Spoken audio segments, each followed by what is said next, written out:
What's up guys, my name is Fred and welcome to my channel. Today on this video I want to go over my lift here that I use in the shop. I get a lot of questions on this lift whenever I post pictures of my cars and projects on the internet or videos. The lift is always either in the video or in the background somehow, somewhere, and people are always asking me about it, and so I thought it'd be a good idea to make a video over it and just go over some of the details and talk about the lift and how it works and whether I like it or not. So this will just be kind of an overview video from an actual real-world user talking about the lift and how it works and whether I like it and so forth. So here we go. Okay, so the first question I always get about this lift is what brand is it? And this is a brand called Busch. I had never heard of them before I found out about this lift, so I don't know if that brand is very popular here in America. It may or may not be. I think they're made in Germany. They make a bunch of different styles of lifts apparently, but this is the one style that they made that I was interested in. So the company name is Busch, and I ordered it online and they shipped it to me. And I don't know if there's any distributors around me. I don't think there was. So it had to be shipped in on truck, and the truck had a liftgate so that they could back it right up to my shop and lower it down off the back of their truck onto the ground.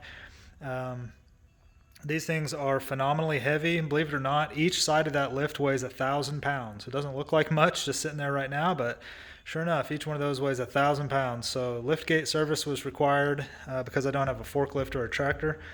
And then setting these in the floor was a big chore for me. I did it all by myself with an engine hoist and some straps and so forth and made it work. But yeah, 1,000 pounds a piece. So installation and just moving them around your shop and dealing with them while you're getting ready to install them is a thing that you have to think about. If you have a forklift or tractor or something like that, it's going to make life really easy. I didn't have that stuff. But I made it work, so I'm sure other people can too. So yep, first question is what brand is it? Next question people ask and wonder about is how high does it go? And this lift goes full height. I think it's like 70 something inches. It's over 6 feet. I can walk underneath the car completely. I'm 5'10", so I'm not very tall, but I can walk underneath the car no problem with this lift at full height. So it goes way up here. So no issues with working under the car. Another thing to know about this lift is that the control system for it, obviously you don't see any controls for it around here. So the way I've got this installed, all the hydraulics run underneath these two panels right here, and they run, this side runs through a tube through the concrete, and then it kind of joins up with this side hydraulics, and then they run underneath the concrete here through a tube, then up through this channel, this raceway, and then they come in here, and this is the control panel back here. I've got it installed as far over here in the corner as I could get it, so it'd be out of the way most of the time. So you do have to find a spot in your shop to mount this control panel, and the hoses and hydraulics that come are terminated with ends, so you don't get to really choose how long your hoses are. You just got to install this control stand wherever it fits within your shop, unless you want to make custom hoses. So this is where the control stand ended up for me, and it's been perfectly fine over here. So you've got like an emergency off button, you got like a power, this is main power, and then this red one's emergency off. You push that. That thing there is just an alarm that beeps whenever you're raising and lowering it. And then you've got one up and two downs. Up is pretty self-explanatory. It's just going to take it up until you let off the button. Down is kind of odd. I don't really know why they do this exactly. I guess it's a safety thing. You hold this one down and it'll lower the lift all the way down until it gets about 18 inches off the floor, and then it stops and it won't go any further until you let off that switch and then push on this switch, and then this will go the last 18 inches or so. And I think that's like a safety thing to make you take a second to look and make sure nothing's underneath you that's going to get crushed or something like that. So that's how that works. Hydraulic fluid is stored down in here. It also has an air line that's running to it, so that's something you have to think about. You have to get shop air plumbed into this thing. And the air doesn't lift it. It's hydraulically lifted, of course, but the air just blows the locks. So whenever you hit the down button, you hear it go psh, and it blows two safety locks, and then that air holds those locks open while the lift lowers down. So you got to have air to it. You got to have power to it. It just runs off a 110 outlet here. So no big deal on electrical requirements. I think I do have it on its own dedicated circuit, but other than that, the power requirement is nothing to be concerned about. Hydraulic fluid in there, airline, and electrical, so that covers all that stuff. The other question that people ask or don't ask because they don't know, but they they will eventually come to wonder about is how I have it installed. This lift, the Twin Busch lift, is not sold as a lift that is supposed to be installed flush in the ground like this. This lift is supposed to be installed on top of the concrete pad. And I just made the choice that I wanted it installed flush mounted. And so I was willing to do the work required to get it to flush mount because I have a lot of low cars and project cars and so forth. And I wanted to be able to pull them in here with absolutely zero concerns over whether I was going to tear off a front lip on the bumper or anything else. I wanted zero clearance lift. So I turned it into that. So originally this lift would have had ramps on the front and back. So it would have had a ramp right here and a ramp right here. And if I can think about it, I'll stick a picture of this lift in the video right here.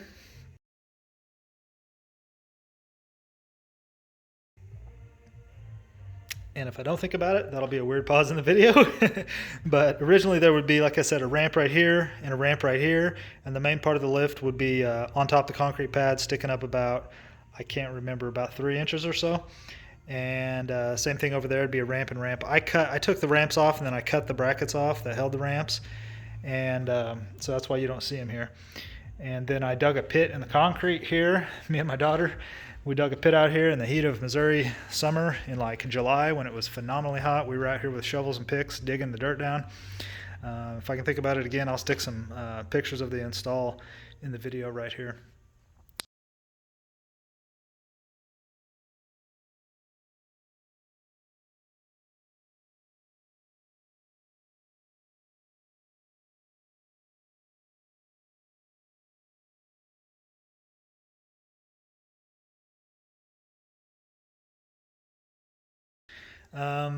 So I dug a pit. So I had all this concrete, just for your information, in case you're curious, I had all this concrete out here poured first. And then I had this section of the shop built. And so all this here was just a hole in the ground. And then after all that concrete was set up, I then came in and dug the dirt down to the required depth. Then I had a concrete guy come in and pour this part right here and then this part right here. And if you're wondering why this part right here exists, why doesn't this concrete just come all the way up to the edge? That was because there was like a miscommunication between me and Twin Busch about the length that was going to be required for this lift. I'm trying to think back and remember now. Somehow they gave me a spec that's in the manual that was not actually correct. The specs in the manual were not, they're just not right. They're just printed completely wrong, and I had to contact the company and get clarification on that. And it messed me up. So I had the concrete pad poured for a certain dimension that, and all that concrete work got done ahead of time before the lift ever got to me. Then when the lift got to me, I put a tape measure on it and found out, oh, hey, the specs on the website are just not right. So my pad was the wrong size. So I had to work through that. And so anyway, that's why there ends up being some concrete out here. It was just to fill in that section. So anyway, that's how the lift sits, and that's how I got it installed here. So I think what I'll do now is I'll set the other camera up and show you what it looks like when this lift goes up and down, or at least what it looks like to raise it up, and then I'll show you underneath here so you can see what's underneath these panels.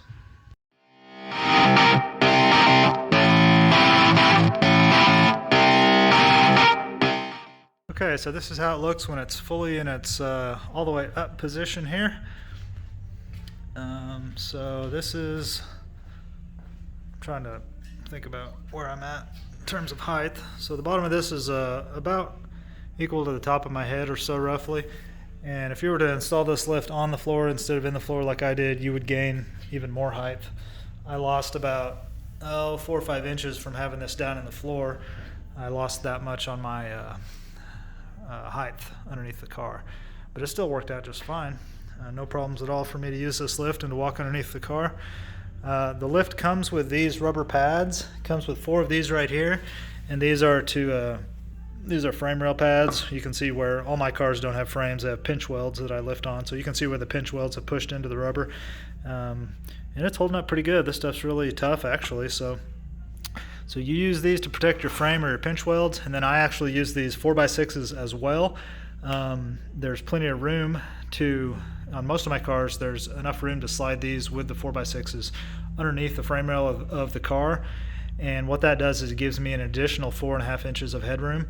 So you could either just put the rubber pad right on the lift, or you could do what I do, which is put the pad on the 4x6 and then put all that on the lift. And that gives me, 4.5 inches there plus another 1.5 inches or so there.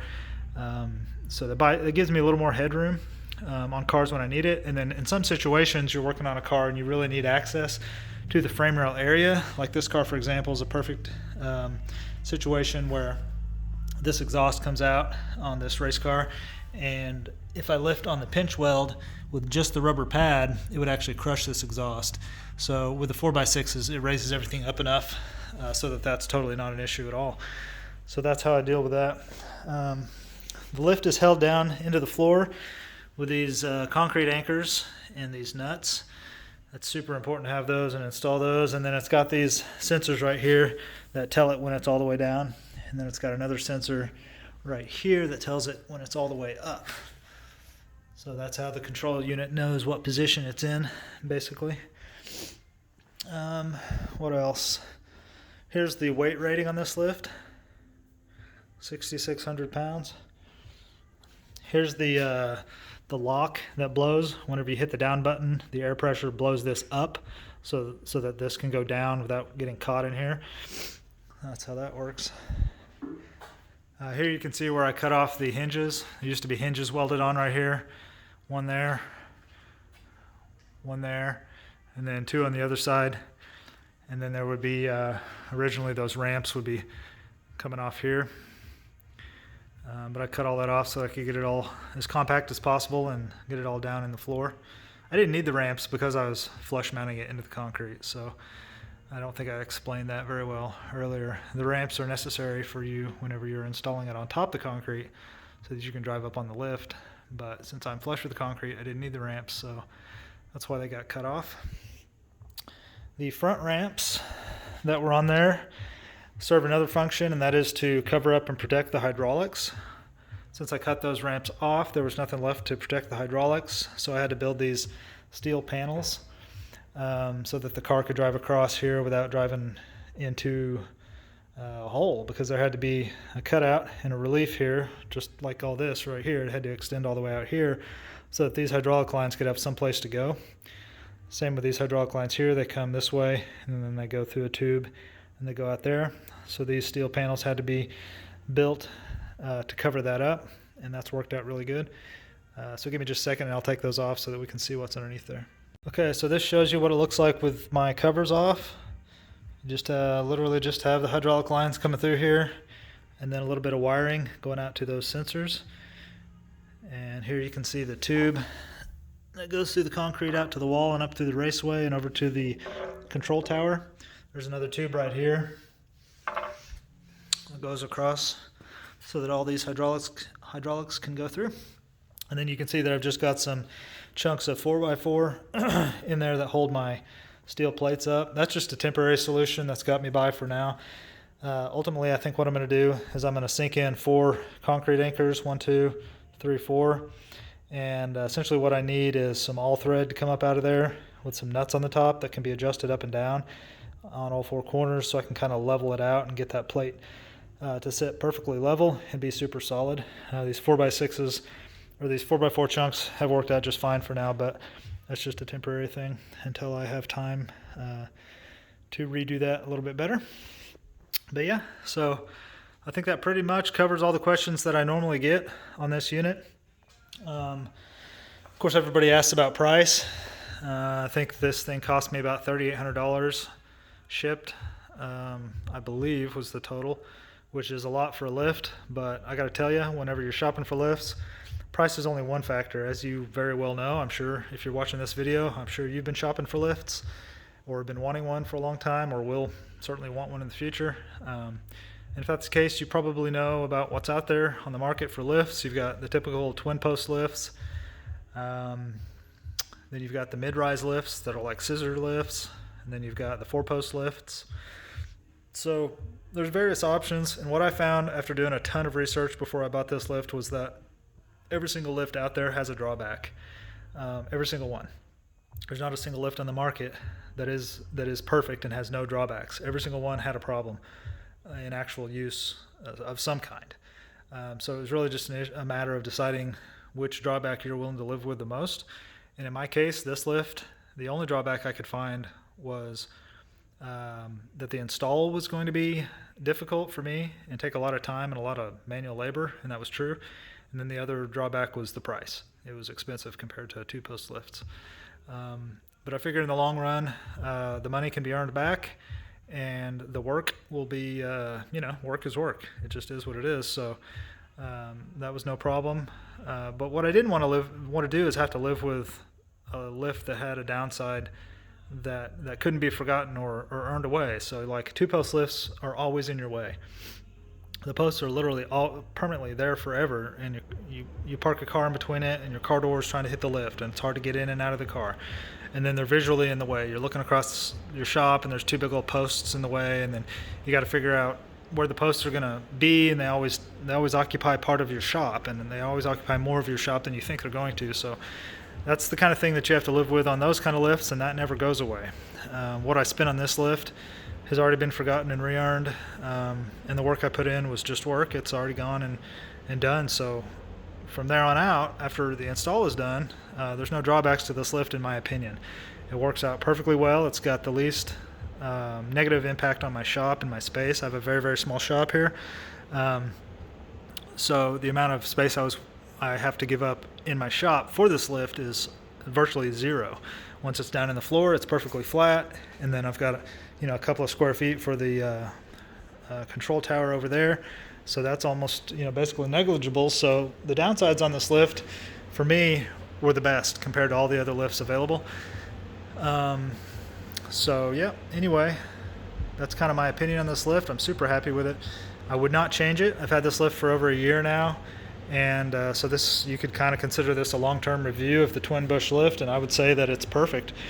I would not go back and change a single thing. I would not switch to a different style of lift. I would not change the way I installed the lift. I would not choose to install it on top of the concrete or anything else. I'm really happy with the way it's worked out.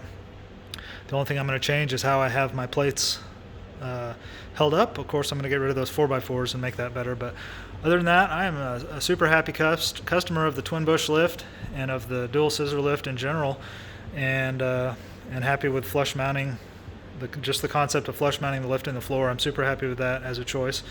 I will definitely be doing that in the future. If I ever need another lift, I'll probably try to go with this lift. We'll certainly try to go with this lift again, and if I do, I'm certainly going to try to put it in the concrete. Okay, so now I want to show you guys what it looks like to raise a car up on the lift here, and do it in real time to show you how long it takes this vehicle to go up in the air, and show you what it looks like when it's at max height. And then I'll show you what it looks like and how long it takes to lower a vehicle. Shut up and sit down.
is pretty much going to do it for the lift, I think. I can't think of anything else.